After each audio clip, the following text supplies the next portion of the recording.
Hey, welcome back to the channel. Today we're going to be working on some sheathing. I'm going to show you guys, hopefully through these build series, how you can save thousands and thousands of dollars by doing stuff like this yourself. This is by far the biggest DIY project I've tried to take on. If you've noticed in the other episodes, hopefully you've been following along. We've covered everything from our anchor bolts, building a header, all kinds of little tricks and stuff like that that I had to kind of go through and I had to kind of learn. Today we're going to be putting on sheathing.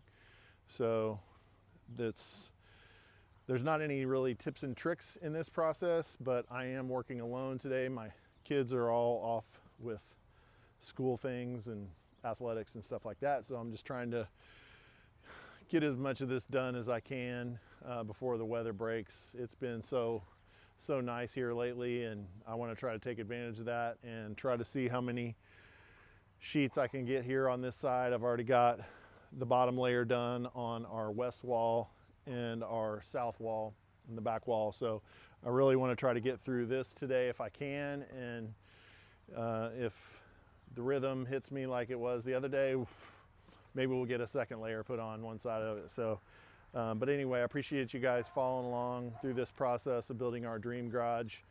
If you are so inclined, please like and subscribe. If you've got any comments or you see me doing anything that's not right, don't hesitate to let me know.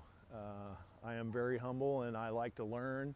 That's part of the reason I chose to kind of do this myself, not only to save money, but to learn and pass this along to my kids, because my kids have been helping and they've been a tremendous help. I couldn't have done this without them. These walls are so heavy. So anyway, if you've got any questions, leave us a comment. Be glad to get back with you and help you in your DIY project. So hope you enjoy.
Installing this OSB by myself was pretty challenging.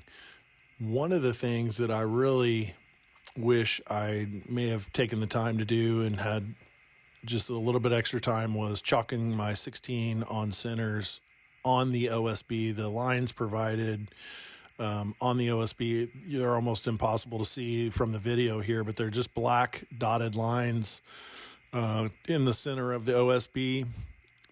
They were okay, but they just were visually kind of challenging sometimes to figure out where your studs were going to fall in reference to those lines that they have on the OSB. I'll tell you, one of the things that really saved me was I took the time when I put up my framing is I went around the foundation and I marked where all my studs were on the exterior foundation and the interior with just little yellow dots. And I knew that at some point that would come in handy, especially when I got the second layer on here and I couldn't really see the studs. I just needed a quick visual reference. Oh, there's a stud line here, and I could always drop a line or whatever, chalk a line, and go from there. But it really would come in handy if I ever want to install like an exterior outlet or exterior sconces on the building or anything like that. There's a lot of reasons that I probably can't think of, but it really came in handy just here as a quick reference. Oh, there's a stud line here. Okay, perfect. So just a FYI, if you're ever doing something like this, go ahead and mark your studs just with little dots or something like that around your foundation. It always comes in handy. Thanks for watching, everybody. I really appreciate it. I really wonder why I fool myself again and again, 'cause I sit here crying